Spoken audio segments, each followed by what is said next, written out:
Là, on l'a vu cette année, hein, que ce soit en Europe, que ce soit en Chine, que ce soit au Pakistan, les impacts climatiques sont partout.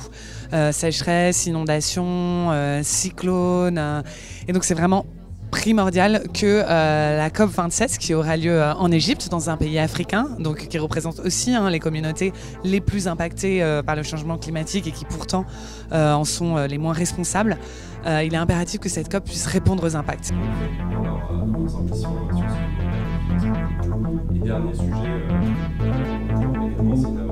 Cette COP, pour nous, elle doit vraiment permettre de mettre au cœur des négociations la question des impacts climatiques et puisse réellement avancer sur les sujets comme l'adaptation au changement climatique, comme la finance climat, donc la finance qui va des pays du Nord vers les pays du Sud pour les aider dans leur transition écologique, et sur la question épineuse des pertes et préjudices, qui sont en fait les conséquences irréversibles du changement climatique.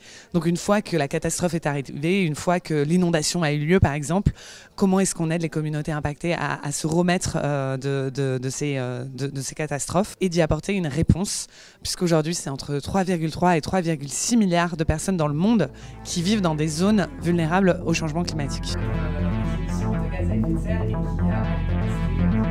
Donc l'accord de Paris, ça a été signé en 2015. Donc l'idée, c'était que tous les pays se sont mis d'accord pour limiter le réchauffement de la planète à 1,5 degré. Donc ça veut dire réduire ses émissions de gaz à effet de serre, et donc forcément les pays qui sont les plus émetteurs, et pas seulement maintenant aujourd'hui mais historiquement, par exemple si on prend le cas de la France, c'est le 12e émetteur mondial. Aujourd'hui c'est moins de 1% des émissions, mais ça ne veut pas dire qu'elle n'a pas un énorme rôle dans les émissions de gaz à effet de serre. Donc l'idée c'était vraiment que tous ces pays-là s'engagent à réduire leurs émissions pour limiter le réchauffement de la planète. 6 ans, 7 ans après, on voit que les émissions continuent d'augmenter. La seule baisse qu'il y a eu était liée à l'arrêt de l'économie pendant l'épidémie de Covid, et que les pays tardent, notamment les pays riches, les pays responsables, tardent à décarboner leurs économies, à réduire leurs émissions, et rechignent aussi à donner de l'argent aux pays les moins émetteurs, aux pays du Sud, donc les pays, la majorité des pays du continent africain, du continent asiatique, de l'Amérique latine, des petites îles du Pacifique par exemple, qui sont vraiment menacées dans leur existence même par ces impacts climatiques. Donc on en est à un stade où vraiment les impacts se multiplient, s'intensifient, touchent toutes les régions du monde, elles touchent aussi la France, touchent aussi l'Europe. Nous, on déplore énormément qu'au fur et à mesure des années, les COP, ça devienne en effet des espaces qui sont envahis par le secteur privé. Un secteur privé souvent des entreprises du secteur privé qui sont polluantes, qui contribuent à la crise climatique et qui du coup se délestent de leurs responsabilités en se faisant passer pour des acteurs environnementaux et pour des écolos en fait.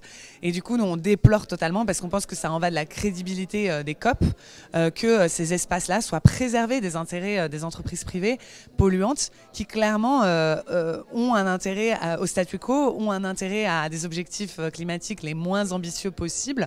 Et on voit vraiment dans la COP qui a lieu là avec la présidence égyptienne que en effet les sponsors, que ce soit Coca-Cola, que ce soit Microsoft, sont clairement des entreprises qui sont loin d'être vertueuses sur le plan climatique. Donc on appelle vraiment à réguler l'implication en fait des sponsors, et notamment de choisir des sponsors alignés avec l'urgence climatique, en tout cas dont les actions contribuent à réduire la crise et non pas à l'augmenter. Et à augmenter la place de la société civile et notamment des communautés impactées par le changement climatique dans les espaces de négociation internationale. On voit que l'argent existe et que c'est avant tout une volonté politique de décider si on le taxe ou pas. Et donc là, selon un rapport qui vient de sortir tout juste et qui est soutenu notamment par CARE, par Oxfam et par d'autres, on met en avant le fait que entre 2000 et 2019, l'industrie du secteur fossile a engrangé des profits suffisamment élevés pour couvrir 60 fois le coût des pertes économiques liées au climat qui ont été subies par 55 des pays les plus vulnérables au changement climatique. Donc cet argent, il existe. Il existe du côté des énergies fossiles. On peut taxer l'extraction des énergies fossiles. On peut taxer le secteur des émissions du secteur aérien et du secteur maritime qui ne font pas partie de l'accord de Paris. On peut mettre en place une taxe sur les transactions financières. La France l'a fait. Ce serait intéressant qu'elle puisse porter ce modèle-là auprès d'autres États parce qu'on sait que les besoins en termes de financement pour aider les pays du Sud, que ce soit pour réduire leurs émissions, pour s'adapter ou pour faire face aux pertes et dommages, vont être absolument faramineux. Et on sait que cet argent, on peut le trouver du côté notamment du secteur privé. Il ne s'agit pas d'aller déshabiller Pierre pour habiller Paul, notamment aller prendre dans l'enveloppe des 100 milliards qui de toute façon pour l'instant n'a même pas encore été complètement remplie. Donc il faut trouver des financements nouveaux, additionnels. Une prise de conscience de plus en plus forte de la part des citoyens de cet enjeu climatique qui notamment était remonté lors des élections présidentielles comme un enjeu majeur pour les électeurs et les électrices, et en même temps une incompréhension du fait que par exemple un pays comme la France a été doublement condamné pour inaction climatique alors même qu'il se présente comme champion de l'action climatique à l'échelle internationale. Donc les Français bien sûr ont envie de contribuer à cette transition. Donc on parle beaucoup des petits gestes, de la sobriété, c'est important les petits gestes, mais c'est avant tout un cadre politique qui est évidemment nécessaire. Donc surtout faire pour réduire nos émissions de gaz à effet de serre et notamment rehausser l'objectif français qui est pour l'instant de seulement moins 40% d'ici 2030. Il va falloir que la France s'aligne notamment sur l'objectif européen de moins 55%. Et puis s'adapter, et ça il y a un rapport très intéressant qui est sorti juste avant l'été qui dit que la France devrait investir au moins 2,3 milliards d'euros par an pour adapter le pays, notamment en renforçant les systèmes d'isolation des bâtiments qui accueillent du public, les écoles, les EHPAD, aider les ménages les plus précaires à rénover, isoler thermiquement leur maison.